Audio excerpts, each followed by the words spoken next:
कैसे हैं बच्चों। स्वागत है आपका अपने YouTube channel Bihar board study point प्रिंसर पे।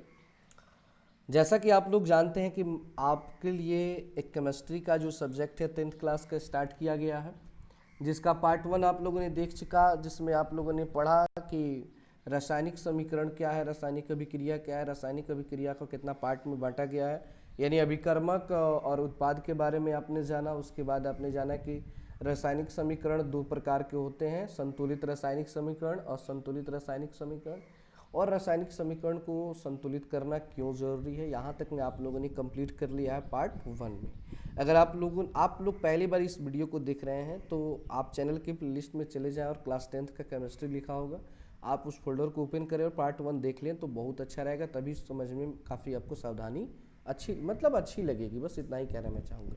और भी सारे सब्जेक्ट वहाँ पर अपलोड है, जाके वहाँ पर आप देख सकते हैं। चलिए बिना टाइम गंवाए हम लोग स्टार्ट करते हैं पार्ट 2 का अगला टॉपिक। देखिए आज के क्लास में स्पेशली हम लोग पढ़ने वाले हैं कि रासायनिक अभिक्रिया कितने प्रकार के होते हैं और उन सब का डिफिनीसन, उनका एग्जाम्पल, जो बहुत ही इंपॉर्टेंट क्लास है आज की क्लास में यही है हमारा, कि रासायनिक अभिक्रिया के प्रकार। यहाँ पे आप देख सकते हैं क्वेश्चन हमारा कि रासायनिक अभिक्रिया मुख्यतः 7 प्रकार के होते हैं। वैसे क्वेश्चन हमारा ऊपर है कि रासायनिक अभिक्रिया कितने प्रकार के होते हैं, तो रासायनिक अभिक्रिया मुख्यतः 7 प्रकार के होते हैं। आपके मन में एक डाउट आएगा कि यहाँ पे 8 नंबर मैंने क्यों लिखा है, तो अभी मैंने बताया ना आपको कि पार्ट 1 आप देखिए, वहाँ पे क्वेश्चन नंबर 1 से 7 तक बताया जा चुका है, यहाँ से 8 नंबर से स्टार्ट हो रहा है, ठीक है ना। तो पहला हमारा है वो है संयोजन अभिक्रिया, ठीक है ना। संयोजन मतलब होता है, देखिए दो शब्द होता है, एक होता है संयोजन और एक होता है वियोजन। तो दो अभिक्रिया है, एक संयोजन एक वियोजन। संयोजन का अर्थ होता है, सिंपल भाषा में समझ लेना है, कि जब दो या दो से अधिक तत्व आपस में मिलकर एक नए तत्व का निर्माण करेंगे तो वो संयोजन हो जाएगा। लेकिन ठीक इसका उल्टा होता है वियोजन, मतलब डिकम्पोजिशन, मतलब वो टूटेंगे, मतलब कोई बड़ा सा यौगिक टूट कर दो या दो से अधिक भागों में बढ़ जाए, तब उसे हम लोग कहेंगे वियोजन अभिक्रिया, ठीक है। तो कहेंगे कि वह रासायनिक अभिक्रिया जिसमें दो या दो से अधिक पदार्थ एक दूसरे से अभिक्रिया करके नए पदार्थ का निर्माण करते हैं, संयोजन अभिक्रिया कहलाती है। जैसे मैग्नीशियम और ऑक्सीजन एक दूसरे से अभिक्रिया करके मैग्नीशियम ऑक्साइड बनाते हैं। यहाँ पे देख लीजिए Mg का अर्थ होता है मैग्नीशियम, क्या बोलते हैं इसको, मैग्नीशियम बोलते हैं हम लोग। और इसमें मिल गया ऑक्सीजन, तो दोनों जब आपस में अभिक्रिया करेगा तो ये बनाएगा MgO। तो MgO का अर्थ हुआ मैग्नीशियम ऑक्साइड, ठीक है। तो यहाँ पे हमारा डिफिनीशन क्या कह रहा है कि वह रासायनिक अभिक्रिया जिसमें दो या दो से अधिक पदार्थ, तो यहाँ पे दो ही ना पदार्थ हैं और एक दूसरे से अभिक्रिया करके एक नया पदार्थ बना दिए, तो इसको हम लोग कहेंगे संयोजन। संयोजन का अर्थ मतलब जो मिले, क्या हो, जो मिलकर के एक नया बनाए, तो वो संयोजन। लेकिन ठीक इसका उल्टा क्या होता है, वियोजन अभिक्रिया, कि कोई बड़ा सा यौगिक होगा वो टूट के दो या दो से अधिक भागों में बढ़ जाएगा, तो वो होगा आपका वियोजन अभिक्रिया। जैसे कि यहाँ पे आप देख सकते हैं इसका कि जब किसी यौगिकों के बड़े अणु टूटकर दो या दो से अधिक भागों में बढ़ जाते हैं तो यह अभिक्रिया वियोजन या अपघटन अभिक्रिया। वियोजन अभिक्रिया का ही दूसरा नाम है अपघटन अभिक्रिया। कई जगह कह देता है कि अपघटन अभिक्रिया क्या है, तो ज़्यादा टेंशन लेने वाली बात नहीं है। वियोजन अभिक्रिया को ही अपघटन अभिक्रिया कहा जाता है, डीकम्पोजिशन रिएक्शन, और संयोजन को कहा जाता है कम्बिनेशन रिएक्शन। जैसे कैल्शियम कार्बोनेट, तो कैल्शियम कार्बोनेट, कैल्शियम का सूत्र होता है Ca, कार्बोनेट का सूत्र होता है CO3, ठीक है ना। तो कैल्शियम कार्बोनेट को गर्म किया जाता है तो वह कैल्शियम ऑक्साइड या कार्बन डाइऑक्साइड का निर्माण करता है। यहाँ पे या मत लिखिएगा और लिखिएगा, ठीक है ना, या नहीं होगा। यानी कैल्शियम कार्बोनेट को जब गर्म किया जाएगा तो वो एक भाग में बढ़ जाएगा कैल्शियम ऑक्साइड, यानी Ca मतलब कैल्शियम, O मतलब ऑक्साइड। O अकेले रहेगा तो ऑक्सीजन पढ़ते हैं, लेकिन जब किसी तत्व के साथ रहता है तो उसको ऑक्साइड पढ़ा जाता है। तो CaO कैल्शियम ऑक्साइड हो गया, और ये आपका हो गया CO2 कैल्शियम कार्बन डाइऑक्साइड, दो भागों में टूट गया।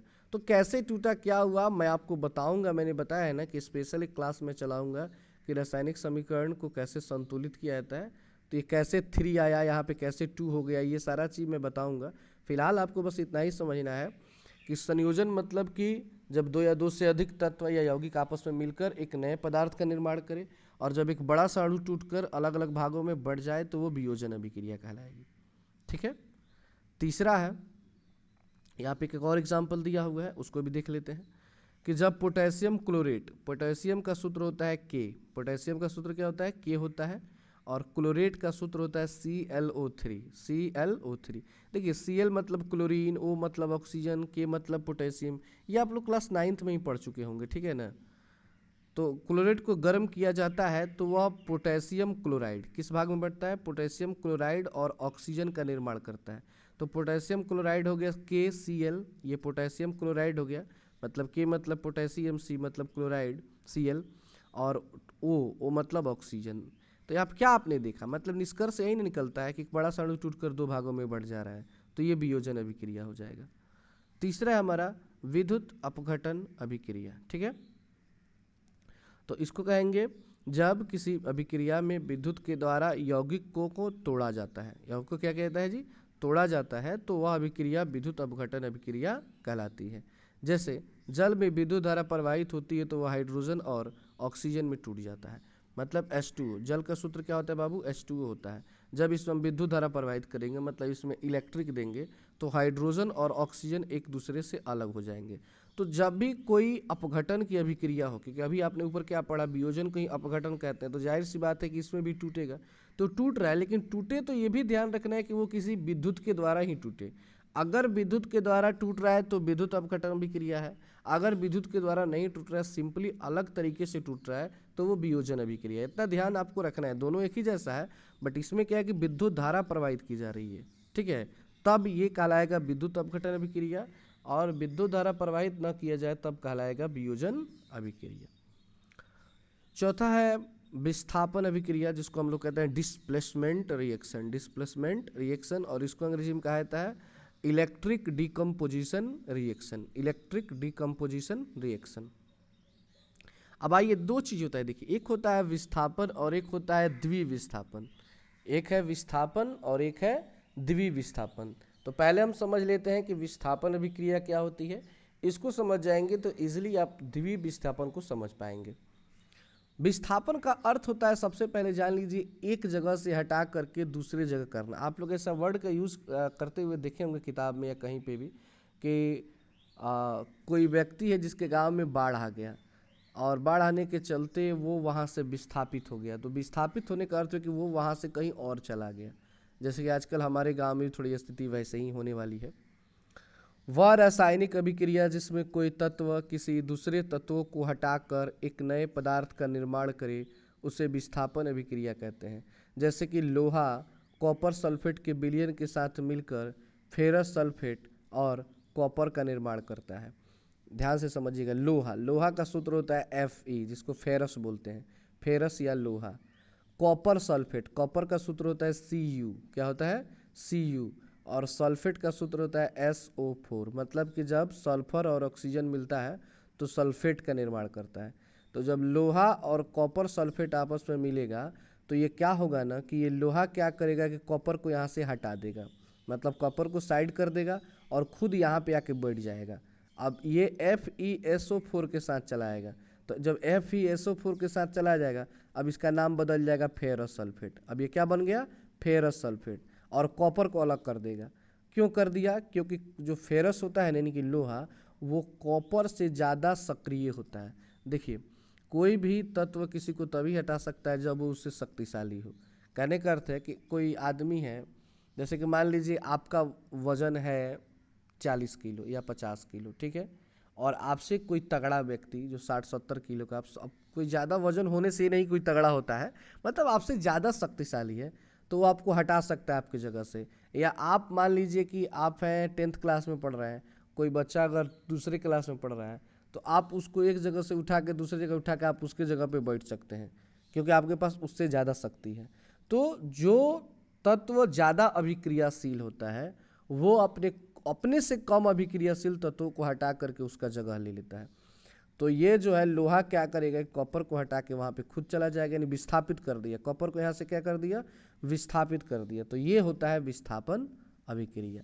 अब द्विविस्थापन में क्या होगा कि इसमें, जैसे कि चलिए उसी में समझते हैं, यहाँ पे नहीं हो पाएगा फिलहाल। एक और एग्जाम्पल है यहाँ पे, कि जब मैग्नीशियम यानी Mg और कॉपर सल्फेट यानी कि CuSO4 आपस में अभिक्रिया करते हैं, तो कॉपर और मैग्नीशियम सल्फेट का निर्माण करते हैं। मतलब मैग्नीशियम कॉपर को हटा देगा, खुद वहाँ पे चला जाएगा, तो MgSO4 हो जाएगा, तो मैग्नीशियम सल्फेट, इसका नाम मैग्नीशियम सल्फेट है, कॉपर अलग हो गया।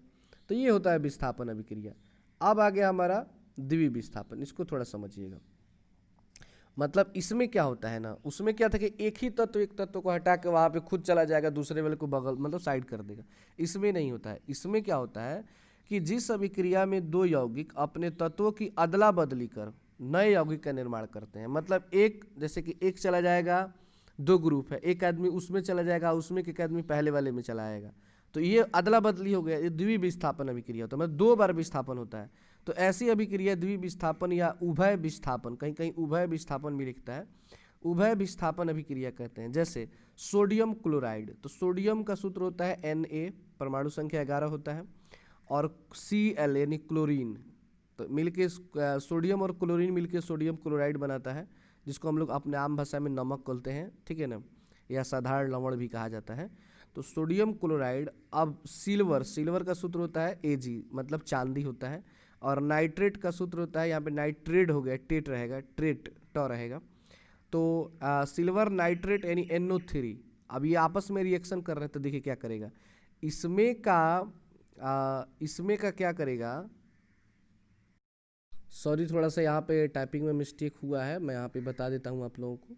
मतलब यहाँ पे ये नहीं होगा, नीचे वाला ही जो दिख रहा है ना, यही मतलब कॉपी हो गया है, तो इसको आप नहीं देखेंगे आप लोग, इसको ये ठीक है, इसका मैं यहाँ पे बना रहा हूँ। तो करेंगे क्या कि यहाँ का देखिए Na, जो Na दिख रहे हैं ना पहला, इसके लास्ट वाले से जाके मिल जाएगा, मतलब Na जो है NO3 के साथ जाके जुड़ जाएगा, और इसका जो पहला है इन दूसरे वाले का Ag, ये Cl के साथ आके जुड़ जाएगा। मतलब कि इस तरह हो जाएगा, हमारा सूत्र बनेगा NaNO3, ठीक है, जिसको सोडियम नाइट्रेट कहेंगे, सोडियम नाइट्रेट, अब प्लस ये आपका AgCl यानी सिल्वर क्लोराइड, सिल्वर क्लोराइड। तो क्या हो रहा है, आपने क्या देखा कि Na चला गया NO3 के साथ, Ag आ गया Cl के साथ, मतलब दोनों अदला बदली करके विस्थापन कर रहा है, तो ये कहलाता है द्विवीय विस्थापन। जैसे कि एक एग्जाम्पल नीचे दिया है, इससे आप लोग और आसानी से देख सकते हैं कि लिखा है कि जब कॉपर सल्फेट, तो कॉपर सल्फेट का अर्थ हो गया आपका CuSO4, और हाइड्रोजन सल्फाइड यानी H2S आपस में मिलाया जाता है, तो कॉपर सल्फाइड और सल्फ्यूरिक अम्ल का निर्माण होता है। अब हुआ इसमें क्या कि इसका Cu इसके S के साथ आ गया, और इसका H2 इसके SO4 के साथ चला गया। समझ रहे, मतलब पहले वाले का पहला और दूसरे वाले का दूसरा मिलेगा, फिर दूसरे वाले का पहला और पहले वाले का दूसरा आपस में मिलेगा, ऐसे रिएक्शन एक इधर जाएगा एक इधर से आएगा, तो ये कहलाएगा द्विवीय विस्थापन अभिक्रिया, मतलब कि दो बार विस्थापन हो, तो वो द्विवीय विस्थापन होगा। अब आता है अगला हमारा अवक्षेपण अभिक्रिया। तो अवक्षेपण अभिक्रिया का अर्थ हुआ कि वह रासायनिक अभिक्रिया जिसमें अभिक्रिया के बाद कोई ठोस पदार्थ प्राप्त होता है, वह अवक्षेपण अभिक्रिया कहलाता है। मतलब कि कोई भी रिएक्शन हो, और रिएक्शन होने के बाद उसमें हमें क्या मिल जाए, कोई ठोस। अब ठोस समझ रहे हैं ना, जैसे कि 9th क्लास में पढ़ते हैं केमिस्ट्री का पहला ही चैप्टर कि पदार्थ की 3 अवस्थाएं होती हैं, ठोस, द्रव, gas, solid, liquid and gas. तो ठोस प्राप्त होना चाहिए, तो वो अवक्षेपण अभिक्रिया कहलाएगा। जैसे कि यहाँ पे एग्जाम्पल आप लोग देख सकते हैं, एग्जाम्पल दिया हुआ है कि सोडियम क्लोराइड यानी कि NaCl, यहाँ पे देख रहे हैं सोडियम क्लोराइड, और सिल्वर नाइट्रेट यानी AgNO3 आपस में अभिक्रिया करके सिल्वर क्लोराइड और सोडियम नाइट्रेट का निर्माण करते हैं। अभी जो एग्जाम्पल गलत हुआ था ना, यही एग्जाम्पल है बिल्कुल, इसी को वहाँ पे इसको आप लोग लिख लीजिएगा, यही मिस्टेक हो गया था, ये लिखने की जगह वो गलती हो गया था, तो इसको आप लोग लिख लीजिएगा, ठीक है। तो देखिए NaCl और AgNA3, यहाँ पे द्विवीय विस्थापन अभिक्रिया भी हो रहा है, एक टाइप से आप बोल सकते हैं, और अवक्षेपण भी। क्यों? क्योंकि इसमें जो सिल्वर क्लोराइड मिल रहा है ना, ये ठोस होता है। क्या होता है? ठोस होता है। तो अभी आपने क्या पढ़ा कि जिसमें एक पदार्थ ठोस प्राप्त हो जाए तो वो अभी अवक्षेपण अभिक्रिया, तो ये दोनों हो सकता है, अवक्षेपण भी और द्विवीय विस्थापन भी हो जाएगा। 7 नंबर है उदासीनीकरण अभिक्रिया। तो वह अभिक्रिया जिसमें कोई अम्ल और क्षार एक दूसरे से अभिक्रिया करके लवण और जल बनाता है, उसे उदासीनीकरण अभिक्रिया कहते हैं। अब आपके मन में आएगा कि अम्ल और क्षार क्या है, तो हम लोग जब सेकंड चैप्टर स्टार्ट करेंगे तो उसका नाम ही है अम्ल, क्षार और लवण। अम्ल, क्षार और लवण, फिर भी थोड़ा सा बता देते हैं यहाँ पे। अम्ल का अर्थ होता है जो स्वाद में खट्टा हो, जैसे नींबू हो गया, तो वो स्वाद में खट्टा होता है, मतलब कि जिसके टेस्ट पर चट चट की आवाज़ है। तो आप नींबू खाएंगे तो, इमली खाएंगे तो भी आ जाएगा वो।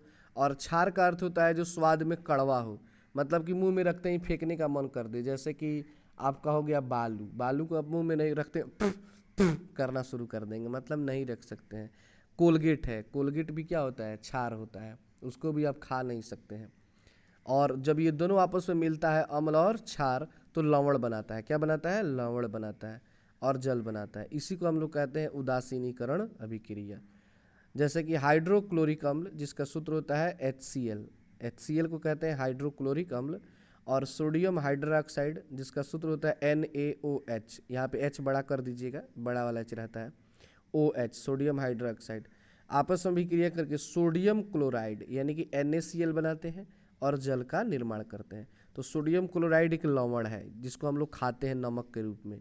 तो नमक क्या है, लवण है। तो लवण किससे बना है, एक अम्ल से और एक क्षार से। तो ये है अम्ल और ये है क्षार, ये है अम्ल और ये है क्षार। हम लोग अगले चैप्टर में पूरा समझेंगे कैसे इसकी पहचान है। और जल का निर्माण कर रहे हैं, तो इसको हम लोग कहेंगे उदासीनीकरण अभिक्रिया। तो इस तरह हमारा ये 7 प्रकार की अभिक्रिया है और ये हमारा पार्ट 2 समाप्त होता है। इसके बाद हम लोग आएंगे पार्ट 3 में और इस चैप्टर को उसमें हम लोग समाप्त करेंगे और उसी में हम लोग जानेंगे कि कैसे एक समीकरण को संतुलित किया जाता है। तो उसके बाद पार्ट 3 होगा, पार्ट 4 में आपको ऑब्जेक्टिव क्वेश्चन करा दिया जाएगा। तो आज के लिए इतना ही, चलिए इसको नोट कर लीजिए, अच्छे से नोट तैयार करके याद कर लीजिए।